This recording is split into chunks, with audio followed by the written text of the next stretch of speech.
guys, magandang hapon.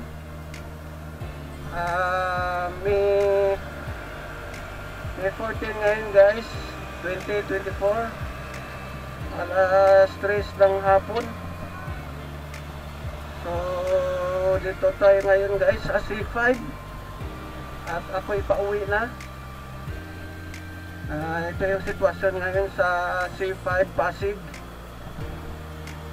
So talagang ganito talagang sitwasyon dito guys. Pag araw ng Lunes hanggang Biyernes yan guys, sigurado yan.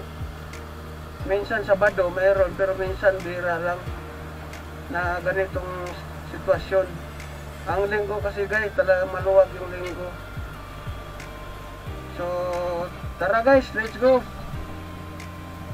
Samahan nyo ako sa aking pagbiyahe pauwi ng bahay. At ako ay galing pa ng trabaho, kalalabas ko lang. So let's go guys. At ito ay dito na tayo dumaan sa kasi naman mabilis naman yung wala namang mga dumadaan pa na bisikleta. So dito na lang muna tayo. Although traffic din naman kasi, at least mabawas-bawas yung mga sasakyan sa sa kalsada. Kasi pag makipagsabayan tayo dyan sa mga 4 wheels, lalong magtatagal yung mga sasakyan, lalong magka-traffic. Total naman wala namang puwan pa, bisikleta. Tsaka hapon, bihira lang yung mga nagbibisikleta pag ganitong oras.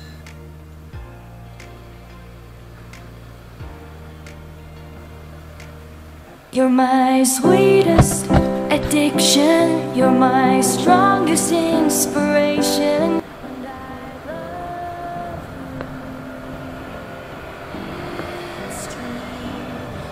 Mega World Landers.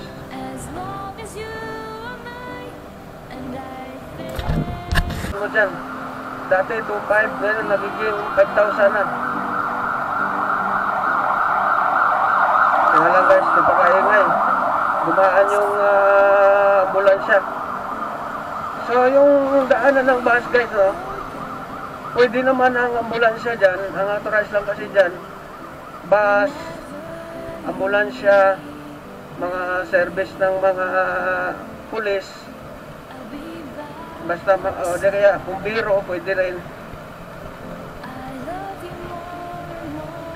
So pwede dyan guys, pero kung lang, mga ganito tulad ng motor, private vehicles, bawal yan. Pag mahuli ka dyan, 5,000 first offense yan. So huwag mo lang tambain pumasok dyan. Hintayin mo na lang total umuusad naman yung daloy ng mga sasakyan. Kasi dati kasi guys, nung wala pang pandemic, although siguro mga 10 years ago, 12 years ago, dati kasi nagko-commute lang ako guys, wala pang motor. Sa Pasig ako pumapasok. Maikwento ko lang guys kung ano yung karanasan ko nung nagko-commute pa lang ako. Dati kasi yung bus, halo-halo na dito sa EDSA. Private vehicles, bus. Kaya yung mga bus, kung may gustong pumara kung saan, yun, umihinto. Matindi talaga ang traffic doon. Buhol ang traffic. So may kwento ko lang guys, nung nag-commute pa ako, napakahirap talaga mag-commute. Biro mo, umaalis ako sa bayan alas 4. Makarating ako sa pinagtrabuhan ko, halos maliliit na ako guys, alas 7 ang pasok ko. So, pag umalis ako ng alas 5, wala na. Pauwisan ka na sa katakbo. Dahil tatlong sakay ang biyahe ko eh. Galing doon sa amin, sa Nabutas, papalabas ng monumento. So, jeep yun. Pagdating naman sa monumento, papunta dito sa Ortigas or di kaya sa Sangrila, sa may Shoe Boulevard. Kasi dyan ako bumababa. May mga jeep dyan papuntang Pasig. So, doon pa lang guys, matindi ng traffic. Ang madadaanan ko dito sa Cubao. Ang Cubao kasi guys, yun yung pinaka worst na napaka-traffic talaga doon nung araw talaga. Dahil kuminto yung mga bus dyan kahit saan. So, yun guys, pagdating doon sa Shoe Boulevard, sakay naman ako ng jeep. Sasakay ka ng jeep, makipaghabulan ka pa. Kasi hindi talaga dyan ang sakayan pagbaba mo. Pupunta ka pa doon sa may garahian. Doon yung sakayan kasi ng mga jeep papunta ng Pasig Palengke. Basta papuntang Pasig. So, yun guys. Ang biyahe talaga dyan. Alas 5, alas 6, alas 7. Talagang yan. Paglalabas ka ng alas 5, yun na yun. Talagang todo na yun. Maaaring malilit ka, maaaring hindi. Depende na lang sa masakyan mong bus kung agresibo. Yung patakbo ng patakbo kahit hindi na kailangan ma-make up ng pasahero.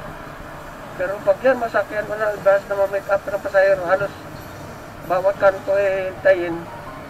At tapos yung maligayang araw mo guys, maliit ka, makarating ka doon 7:30. So yun yung karanasan ko guys nung nagmamotor, nagko-commute pa lang ako nung wala pa akong motor. So mabuti na lang at naisipan ni Mrs. na kumuha ng motor. Although dati kasi ayaw niyang may motor. Siguro nainganyo din siya sa mga mag-anak niya na may motor. May motor kami, kumuha na lang kami ng motor. Ang una naming motor dati, Iswaim. So yun, karoon na kami ng motor. Yun, medyo talagang nun. Pag uwi ko ng bahay, pagod na pagod ako. Halos hindi ako makausap. Gusto ko matulog na agad. Halos hindi ko na malaro yung mga anak ko dahil sa pagod. Tapos parang mainit lagi yung ulo ko. Gusto ko magpahinga na agad. At yun, nung nagkaroon ako ng motor, yun parang relax na yung isip ko. Kaya pag dating sa bahay, pwede na makipaglaro sa mga anak ko. Dati maliit pa yung kambal ko. 2 years old pa lang yun. 1 years old. 1 year old pala. So yun guys, yun yung karanasan ko nung wala pa kayong motor. Tapos doon ako pumapasok sa Pasig, PLDT Ugong, Pasig. So malaking bagay talaga guys kung may motor. Kaya nagpasalamat talaga ako na karoon kami ng motor. At ngayon, 2 ng motor namin.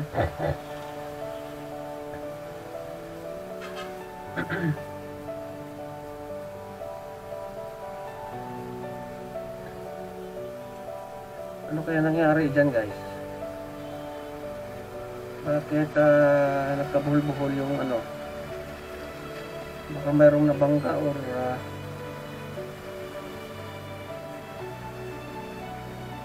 may na-aksidente.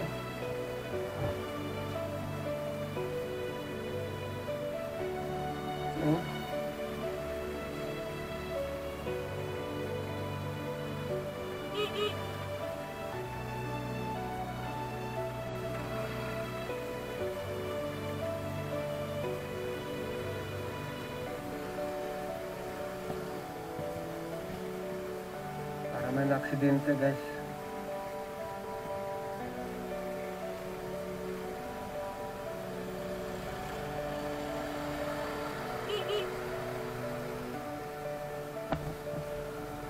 Ayun.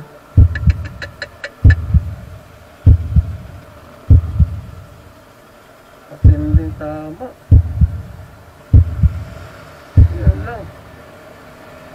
Kaya tayo guys, kung nasa lansangan tayo, kung kahit anong klaseng sasakyan ang dala natin, mag-ingat talaga tayo guys. Dahil isa lang buhay natin.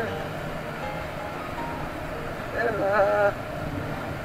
mabuti parehong mga sasakyan, nakaraang taon, motor, nabangga ng kotse, umalsik ng dalawang magkaangkas na magkasawa yata yun.